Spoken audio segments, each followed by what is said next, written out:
Vienna, December 21st, 1975.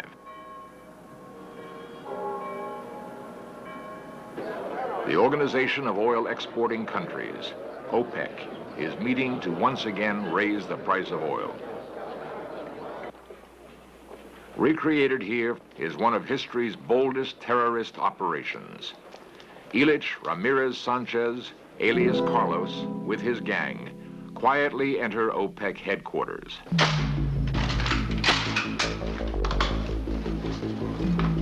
Their plan?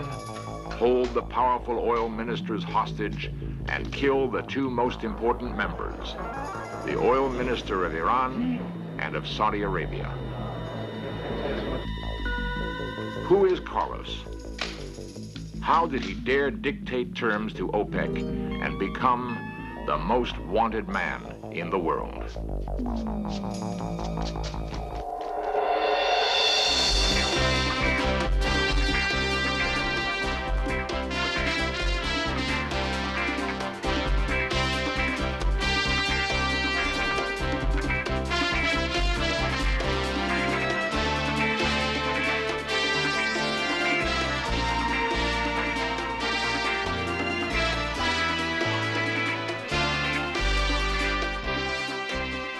This series presents information based in part on theory and conjecture.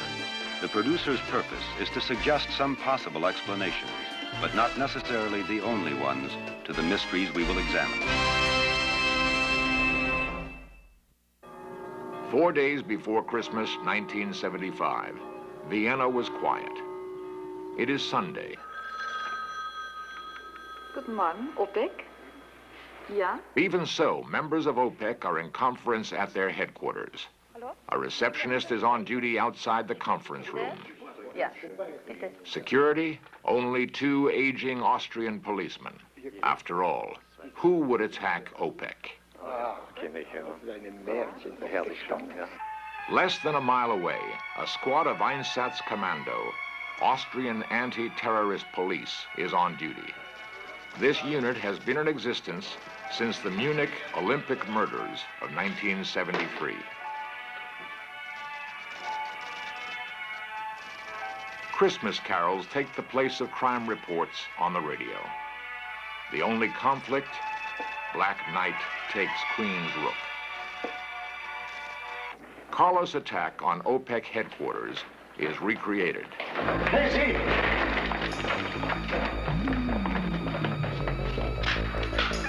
Where's the combined room?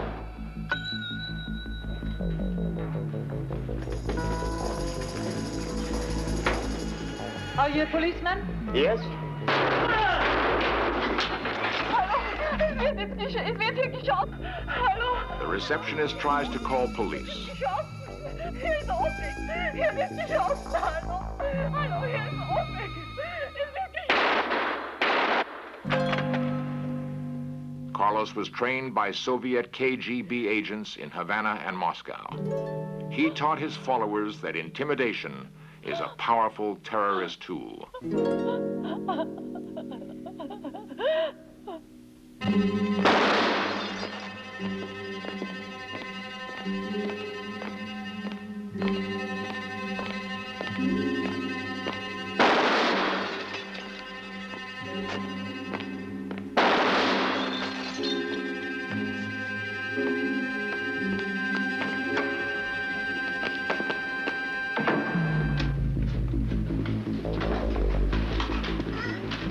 One of the oil minister's bodyguards tries to disarm a female gang member.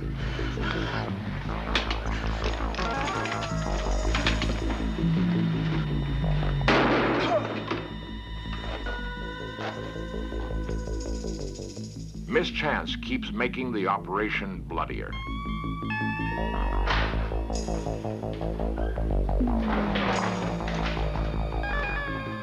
Had the OPEC official known how to work the firing mechanism of Carlos' machine gun, Carlos might now be dead.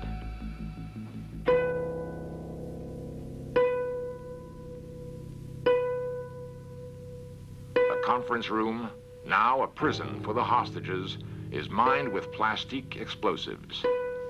To further intimidate his captives, Carlos has ordered some charges be real, some be fake.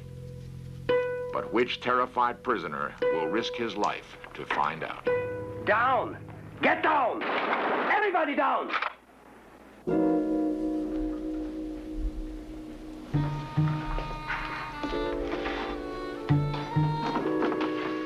In an isolated office, a security guard finds a telephone still connected and calls police.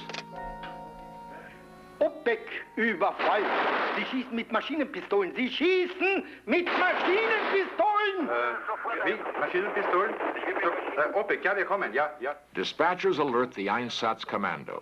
Anton 2, Sektor 1. Ja, wir kommen. Alarm!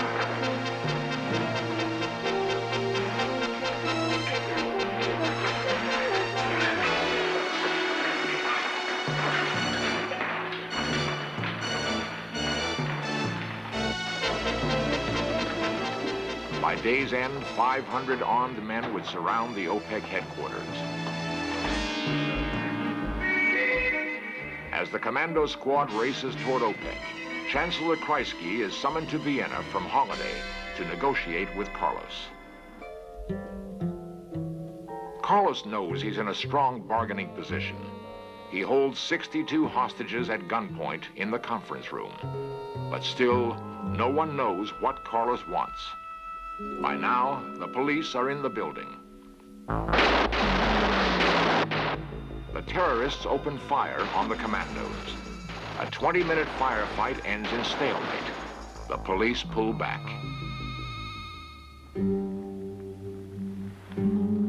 You. Not you, the blonde. Confident now, Carlos chooses the most attractive secretary among the hostages and dictates his demands for delivery to the Chancellor of Austria. He wants a bus to transport everyone to the airport, a DC-9 jet to fly them to an unknown destination, and a pro-Palestinian statement to be read over Austrian radio every 2 hours. Negotiations now begin.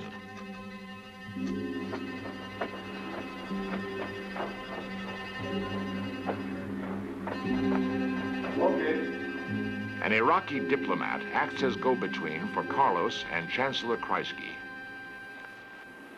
First, you agree to release all the Austrians... The go-between tells Carlos that Kreisky demands all Austrian citizens be released. I command here, not Kreisky, not anybody else. Me, Carlos, I give the orders. I decide who goes and who stays. Didn't you tell him who I am? I told him, you are Carlos, the famous Carlos. Flattered, his ego boosted, Carlos agrees to leave most of the hostages behind. I wasn't going to take them anyway. Throughout the operation, Carlos lost no opportunity to remind his hostages and the police that he was the same Carlos wanted throughout Europe for bombings, assassination attempts, and the cold-blooded killing of at least 6 men. Kreisky then gives in to Carlos' demands. Now, he has succeeded in bringing Austria and the mighty OPEC to their knees. At dawn the next day, Carlos leaves OPEC with 35 hostages. This is actual film of that morning. Here, Carlos plays out a bizarre scene, shaking hands and even embracing those he had terrorized hours earlier. Psychiatrist Dr. Frederick Hacker is author of the book Crusaders, Criminals, and Crazies. Well, we see that very often, that some kind of strong emotional and affective ties develop between kidnappers and captured, particularly when the siege goes on for a longer time. And it seems as if a we group, so to speak, is forming that then turns against everybody who does not belong to that, namely the police, even the relatives of the victims. And it is this strange communion that seems to form in the face of extreme danger that, that engages our attention. Outside OPEC headquarters, the police stood aside.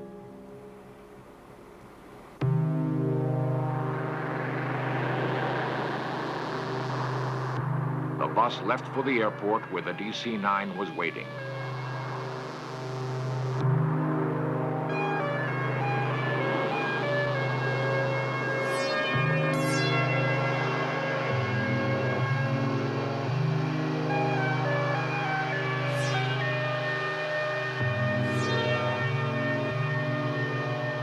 The worldwide press condemned Chancellor Kreisky as being soft on terrorism.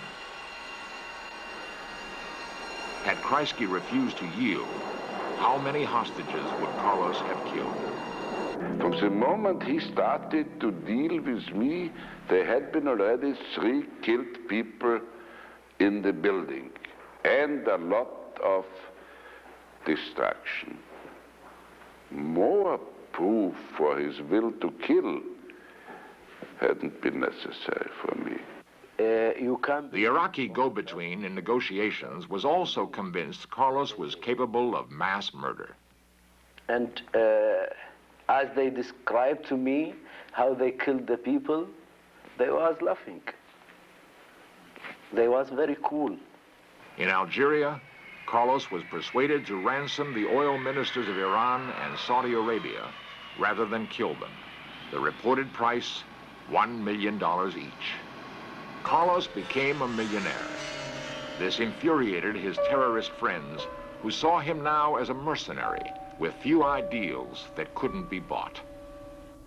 When he made up his mind not to kill them and to accept a compensation for that, he had troubles with his people.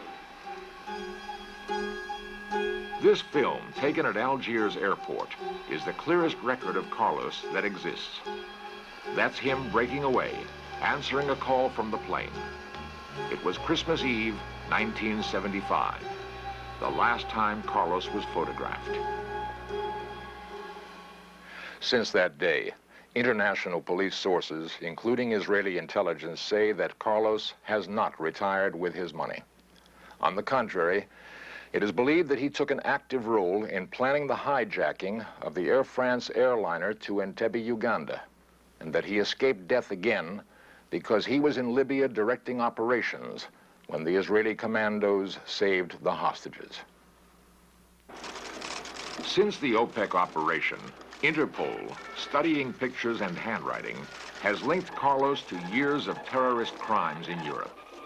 They positively identify him as Ilich Ramirez Sanchez, son of a wealthy Venezuelan lawyer. How did Ilich become Carlos, the most wanted man in the world?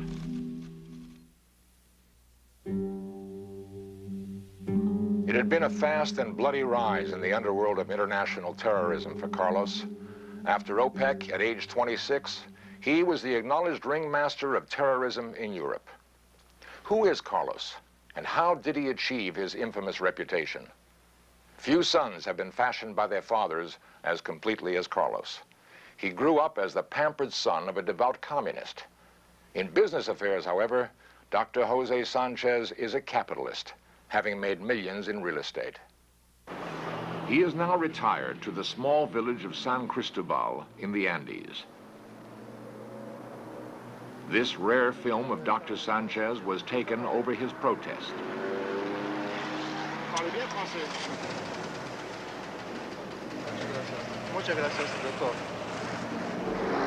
Later, despite his protest, the camera caught him again. Dr. Sanchez now describes his son as the general of world terrorism, and the father completely supports his son's methods. In 1966, Carlos moved to London and lived with his mother, who had now separated from the father. It was swinging London then, and on father's money, life was good. Shopping in Carnaby Street for flashy clothes. Carlos was fascinated by James Bond films and loved music of the Beatles. Seen here with his mother and a girlfriend, he became a popular young bachelor on the diplomatic cocktail circuit. He acquired a taste for the best Napoleon brandy and lost heavily in poker. Swinging London life stopped abruptly when father reasserted his influence. Carlos was sent to Patrice Lumumba University in Moscow.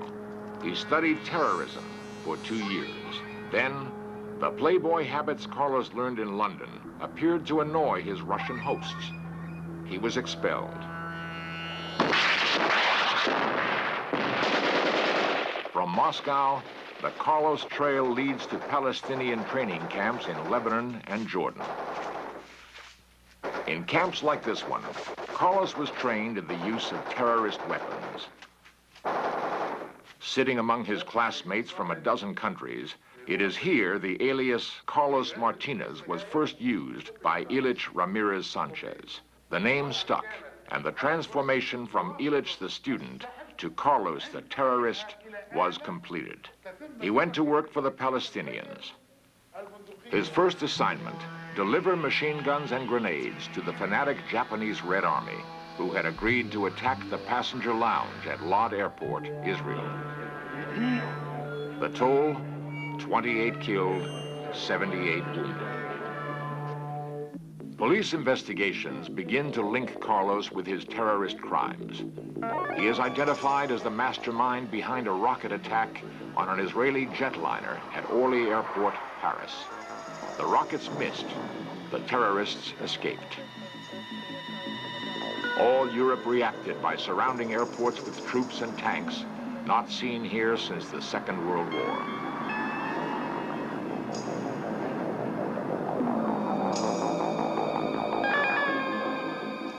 In London, as well as other European cities, Carlos juggled affairs with almost a dozen women. He prided himself as a great lover, and through his extraordinary appeal, used women to provide safe havens. In London, one such lover is Angela Atayola, a Spanish waitress. Here, Angela is escorted to jail by Scotland Yard agents. In her apartment under the bed, they found a suitcase. It contained a hit list of potential assassination victims, explosives, ammunition, and guns, one of which was used in the attempted assassination of British businessman Edward Seif. Carlos himself always miraculously managed to escape.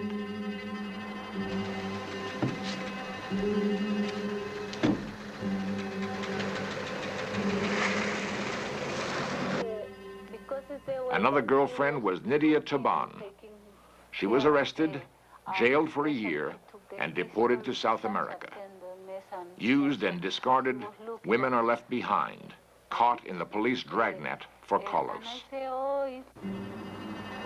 An hour's flight away, in Paris, a favorite girlfriend was Nancy Sanchez, a Venezuelan student.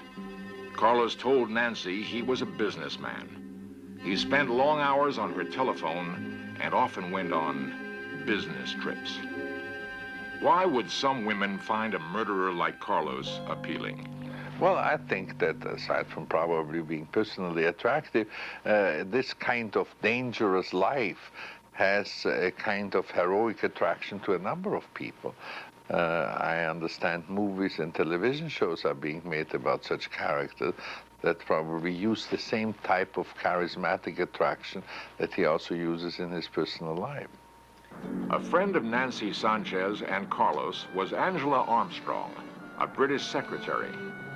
Angela remembers constant parties at Nancy's apartment at 9 Rue Toulier whenever Carlos returned from business trips. During one such party, French secret police closed in on Carlos. He killed 2 agents and a Palestinian terrorist friend whom Carlos suspected of betraying him. A massive police manhunt for Carlos is launched throughout France. Every transportation center is closely watched and guarded by police. Ironically, Carlos turns up the next day at the Paris Air Terminal after walking unnoticed through a cordon of police. In the terminal, he encounters Angela Armstrong. He asked me, have you heard the news? I hadn't heard anything. And then he said, well, I've killed 2 men. Dirty Arab betrayed me. I kill all those who betray me. And he went off, and well, he's not drunk. He seems quite sane. And I thought, my God, I'm going to be killed. I thought, I know him. So I knew that I definitely could identify, nobody else could. And I was scared. Police later said Carlos escaped by coming here to the Algerian embassy in Paris. He was given a new passport and left France by boat for Algeria. Angela was arrested and questioned for 2 weeks. She was charged with collaborating with the enemies of France. Her case is still untried, and she is under constant police surveillance. She is paying the price of knowing Carlos.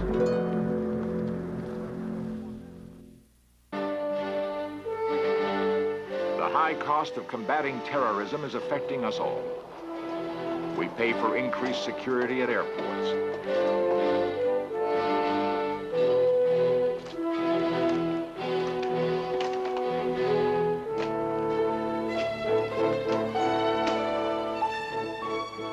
And highly trained specialists like these to deal with terrorists like Carlos. In France, for example, the Groupe d'Intervention de la Gendarmerie train constantly for the day they might be called upon to combat Carlos or his terrorist friends.